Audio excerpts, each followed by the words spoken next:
Hello everybody, and welcome back to another Java tutorial. In this tutorial we're going to be talking about the different data types that you can use for your variables. So let's just go ahead and get started. So you should be able to recall in the previous tutorial we did something along the lines of int my variable, or we'll just call it x for simplicity, is equal 5, right? Now, we're using int here. So, what is int, right? Int is just a number, okay? It's a number between negative 1 billion and 1 billion, roughly, not exactly, but roughly. So that's really all you need to know about integers. They are just a whole number. Now that's just sort of basic math. That's not really Java. So what are the different options? What if we wanted a decimal number? What if we wanted a number between a smaller value? Or what if we wanted a bigger number? How do we do that? So let's talk about those. So first of all, we're going to go with byte. And byte is a value between negative 128 and positive 128. So it is a very small number, right? So you'll see that if I do, for example, 129, or we need to give it a name first, right? So I'll just call it byte b is equal 129. You'll see that doesn't work. If I set it to 128, that also doesn't work because it's inclusive. So we need to say 127. So it has to be greater than negative 128 and less than positive 128. Okay? And then you have something such as short. Now short is very rarely used, but it's a number between I think like negative 10,000 and 10,000. It's something like that. It's once again a very small sort of value. But you'll see if I do like 25,000, that does work, right? I've forgotten the values of short then. Is it like 32? No, it's actually way more than I thought it was. It might be, that actually didn't work. So IntelliJ should actually maybe be able to tell us here the value. No, okay. But essentially short is a lot less than your general integer. So we could just say 800 for this example, okay? And you can also have negatives, of course. Then you have integers, right? So as we did before, we can just do int I is equal and then whatever value you want. So this can go up to about 1 billion. So we'll just say maybe 400,000. Big numbers there. And then you have long.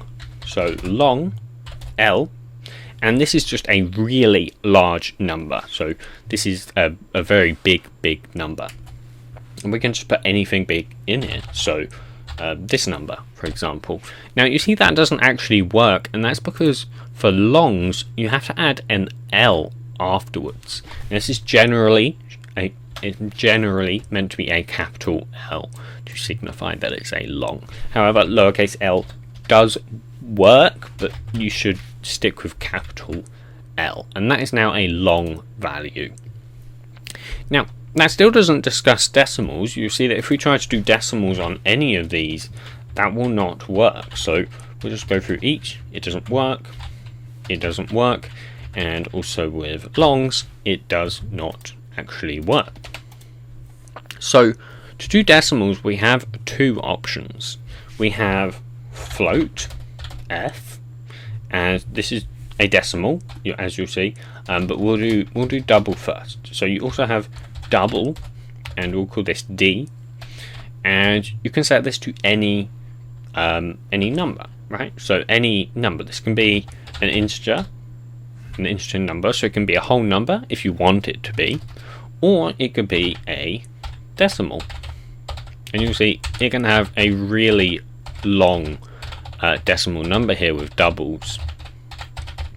And you'll see that if we try and do the same with float, so we'll add float here, and we'll give it, I don't know, that number, and we try and do the same amount of decimal points.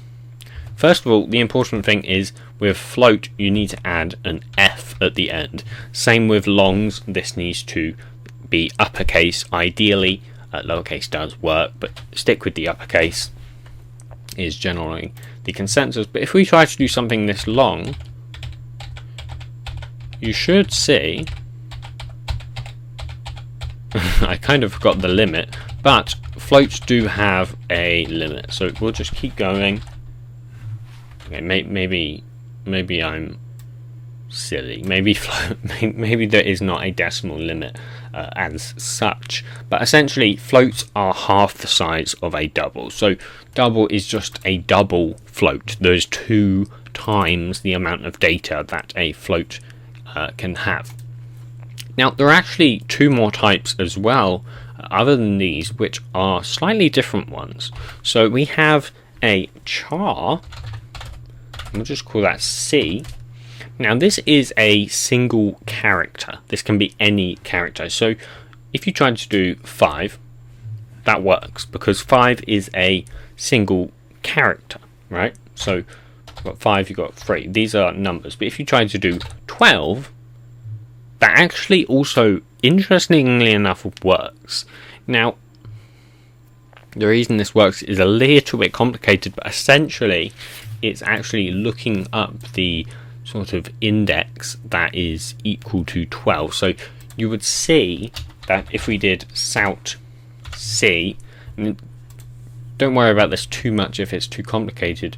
However, if you'll see if we run that, it actually says a space, nothing, because 12 is not really anything as such. It's a little bit complicated, so don't worry about that too much. But essentially with chars you want to be using these little apostrophe characters that are on your keyboard, and inside of here you can just put any single character.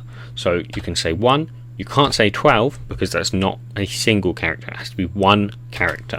So you could say F, you can say J, you can say semicolon, you can say @ symbol, hashtag, hyphen, all of these different symbols, they will all work. So we'll just set that for now equal to $. Okay, so apart from char, there is actually one more here, and that is Boolean. And Booleans are actually for holding true or false values. So this is basically whether or not something is true or whether or not it is false.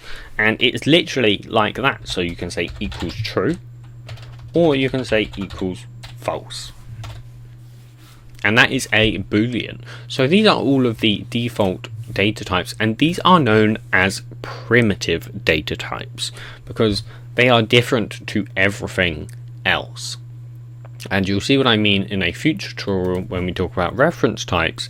However, these are primitive data types. That is the important thing to remember here, and they have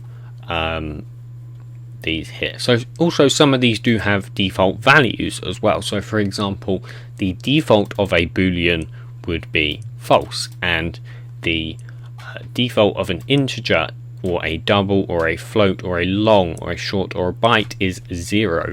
The default of a char, I don't actually know if chars have defaults, I don't recall, but some of these will have default values too, which we will see a little bit later on as well. So yeah, that's it for this tutorial. In the next one we will probably go ahead and talking about strings.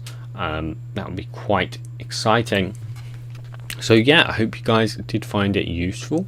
If you did, please do be sure to smash your face into that like button and give it a subscribe as well so that you know when I next upload.